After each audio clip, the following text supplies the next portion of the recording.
How's it going, everyone? James Lynch here for Odds Checker US, taking a closer look at Sunday's Showtime boxing event, which is going to feature YouTube star Jake Paul taking on Tyron Woodley. And today's video is going to be taking a closer look at Tyron Woodley and everything that he has accomplished in his career. But let's start first with the fact that Tyron Woodley's going to be making his pro boxing debut. That's right. He does not have any previous pro boxing fights leading into this. And this match is going to be taking place at the Rocket Mortgage Fieldhouse in Cleveland there. You see Woodley, born in Ferguson, Missouri, and actually went to the University of Missouri. And that's actually how he got into MMA. He was a standout wrestler at the University of Missouri as the NCAA Division I standout, and made the transition to MMA in 2006. He didn't make his pro debut, as we can see here, until 2009, and actually cut his teeth in the Strikeforce promotion. Strikeforce no longer exists, but it was a promotion that actually, interestingly enough, was on Showtime, and that's where Woodley won a number of fights, a number of key fights leading up to his title fight for Strikeforce in 2012, where he fought Nate Marquardt and unfortunately lost that fight. It was a title fight. It was supposed to be for the welterweight title.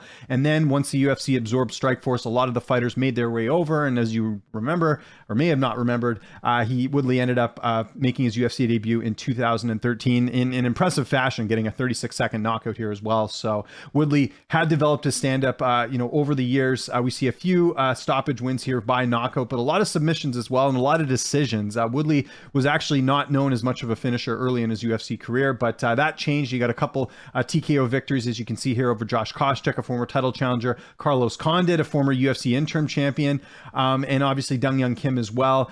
The knockout that everyone remembers in terms of Woodley's striking pedigree is the Robbie Lawler knockout. This was a big upset at the time. Lawler was the welterweight champion, and this was the fight that Woodley actually sat out on the sidelines. You look here, he fought Calvin Gastelum back in 2015. He didn't fight again until July of the following year because he was waiting out for a title shot. He ended up getting it and ended up finishing Robbie Lawler in the first round, which is a huge win. Not only was it an upset for Woodley, but it also was a fight where Robbie Lawler had never been finished, hadn't been knocked out in years. So this was huge for Woodley to win the title. After that, he had only finished one other opponent, and that was Darren Till, and that was a submission win. Now, he did knock Till down in that fight and ended up getting the submission, but still, you'll see here post 2016, not a lot of knockouts here. And as you can see here as well, Woodley on a four-fight losing streak heading into this boxing debut. But let's give some context here. He lost his title to Kamaru Usman, who currently is still the UFC welterweight champion. Got absolutely, dominated in that fight. Then he fought Gilbert Burns and lost that fight as well. Burns is a finisher, wasn't able to finish Woodley in that fight, so keep that in mind as well. Ended up losing to Colby Covington the following fight after that. That was a rib injury, though, so it was more of an injury than an actual finish there from Covington. And then the last fight against Luque, he went out on his shield, but unfortunately, he ended up getting submitted in the first round by Luque as well. So you look at it here, Woodley, 4-fight losing streak, but it wasn't that long ago where he had a pretty impressive win over Darren Till and Maia, and he was the welterweight champion. Like I said, had a couple title defenses there as well.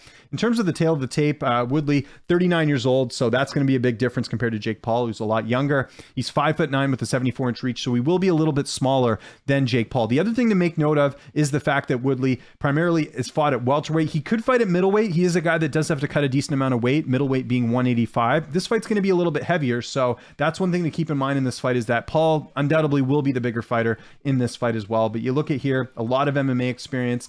Another interesting thing about this fight is the fact that Woodley is a good friend and training partner of Ben Askren, which is the last opponent that Jake Paul knocked out. So a bit of revenge in this fight as well. And I can't imagine with Woodley, knowing what happened to his good friend Ben Askren, that he's just taking this fight and going in for a paycheck. It might have looked that was the case with Ben Askren, but with Woodley, I can't see a guy who's that prideful and a guy that is a former welterweight champion going into a fight like this and just thinking that he's going to, sort of roll over or whatever. We do know that Woodley for this fight has been working a bit at the Mayweather gym. He's been pulling out all the right stops, but we'll see how that unfolds on Sunday night, because again, it's going to be a very tough test for Woodley in taking on the much younger fighter in Jake Paul. So like I mentioned there, Woodley does have some knockout wins in terms of what he's been able to do, but he's also got a lot of submission wins, and he's also gone the distance a lot. So again, this is a guy that started out as a wrestler, transitioned it to bit as sort of a well-rounded mixed martial artist, but a lot of his wins are not by knockout, they're by decision. So that is one thing to keep in mind as well.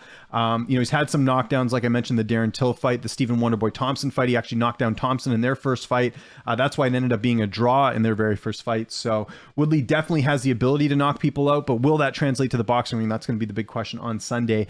So let me just get back on screen here for a second. So there you go. That's a quick look at Woodley. Again, really impressive UFC career, MMA career in general. Some really notable wins. Stephen Wonderboy Thompson, defeating him. That's a really good win. Darren Till.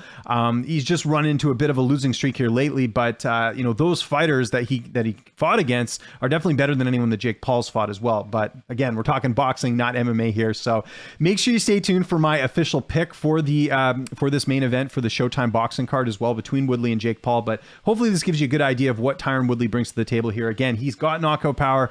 He does have some decent striking, but is it of the level of Jake Paul? We're going to find out on Sunday night. Again, this guy has started as a wrestler. This is a wrestling competition, be a little bit different, but we'll see if Woodley can do the deed on Sunday night. So I'm James Lynch. Thanks so much for tuning in. Make sure you hit the like button, hit the subscribe button on this video, and also follow me on Twitter and on Instagram @LynchOnSports. I'm James Lynch. I'll see you soon, and thanks so much for watching.